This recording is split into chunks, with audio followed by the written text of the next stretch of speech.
This was a really powerful anthology film I've seen till now, where each story worked for me. So let's talk about them.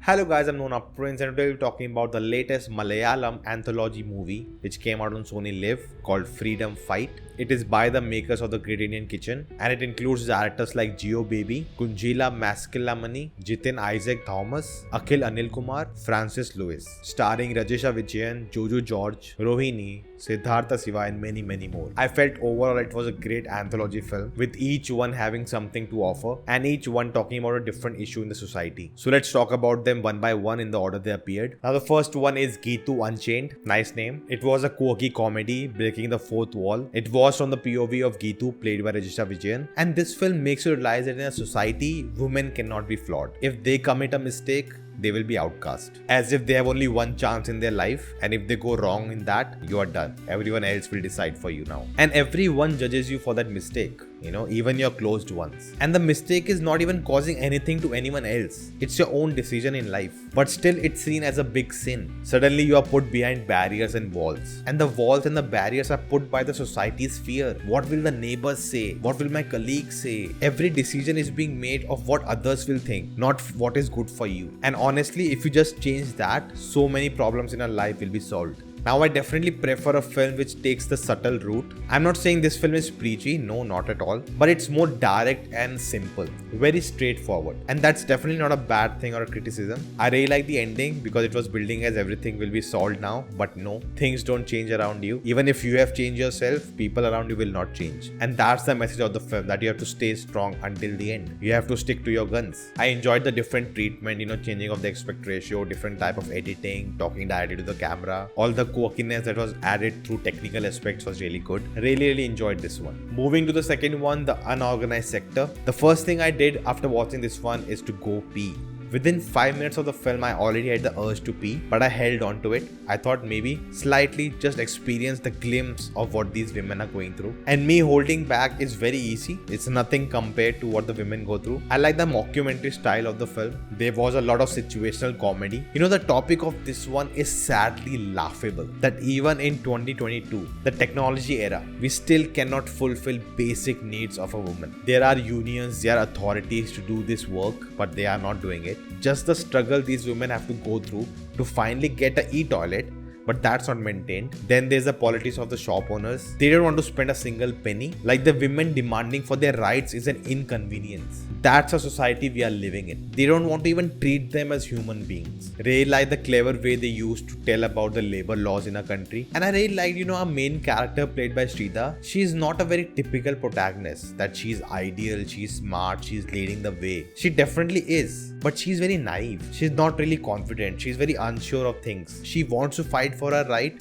but she doesn't know how. And that really adds a different layer to it. Because there are many women around who wants to fight for their right, but they're shy. They don't want to take up anything because their family will stop them from coming out again. They don't want to get into any mess. They want to stay away from it. So I really like this depth they added in the film. Now the third one was Ration. Very quick one. Now each story is talking about freedom in some way or form, and this one is talking about freedom from class difference. We have these men who are having a party and they are having drinks and having really good food that was prepared by a woman for them, especially all the delicacies. And they are talking about, getting fancy cars, but no, we should not waste our money there. But they are willing to waste the food, which is expensive, which takes time and effort to be made, but they don't care about it. And that food is wasted. And before that, we see how that woman, because of a misunderstanding, had to go out of her way just to get that fish back and spend so much money that she is having a sleepless night. So we literally see within 10 to 20 minutes the class difference, which is there but invisible to our eyes otherwise. I literally cannot tolerate food wastage. Many times in my own life, I've confronted people around me who are wasting food. And that literally shows you that they have no value for it.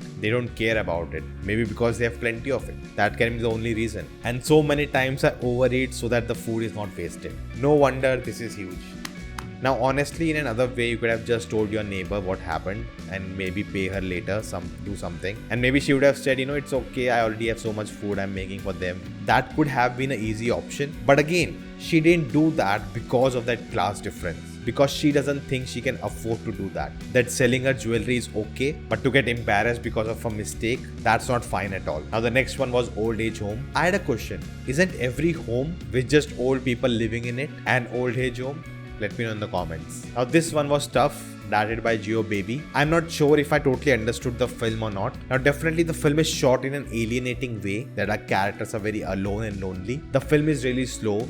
The scenes drag on. You don't really cut them very fast. It takes its time. The film starts, with the ungrateful children who don't care about their parents, regardless of the class. Even if they are poor or rich, they have no time for them. They don't want to take that responsibility. And the parents are left alone, neglected. But the mother has felt that throughout her life. And now is the time that she can do whatever she wants to. She can dream. She wants to do the jackfruit business. Whereas Baby, played amazingly by Joju George, who is having dementia, he is feeling that loneliness for the first time. Now the maid is left alone too, but she wants to help, she wants to understand, but she has to go away. Now there's this element of nature also around the house, the beautiful river, but the characters are just trapped in this concrete wall. And just like that, many things are happening in this one, but I feel like I'm missing out on something. So you can let me know in the comments. Now the last one was Pratho Mu, and in English it translated to Emperor Has the Urge to Shit. And this one was a really hard-hitting one. First of all, this one was in black and white. Now there can be two reasons for that. The first one is the film is showing something really gross, so they took out the colors so it's easy to watch. And the other thing can be the creative side, that the life of these people are colorless. Now definitely the film is too graphic. At moments it just makes you disgusted, not because of their work, but how low a human can go. That minister, oh my god, I wanted to kill him. Again, it's an issue that's not talked about. There have been real cases where the tank cleaners have died. They didn't have any equipment. There was a research that they go into these places and clean them. They inhale a lot of gases, and because of that they don't live much. They die around 40 to 45 years. And this was something touched in the Marathi movie Court also. And then there's this angle of oppression. Because you clean our shit, you are below us, we'll do anything to you and you have to suffer. And this is the point. If it was a mass movie, the hero comes and beats everyone and you feel very good. But in reality that doesn't happen. But the ending of this film, that they'll stop doing their work, now what you'll do, that is very possible. And that is the only way the people will realize the value of their work. So guys, those are my thoughts on the 5 stories in this anthology. Sorry for the delayed review, but I'm back and more reviews will be coming soon. Through channel membership, you can support this channel and help me continue this journey ahead. And in turn, you get various perks. To know more, click on the join button. For more information, check out the community page. So guys, that's the video. Thank you for watching. If you like it, hit the thumbs up button, share this video in the comments, your thoughts. If you haven't subscribed yet, check out the videos if you like them too. Do subscribing and I'll see you next time.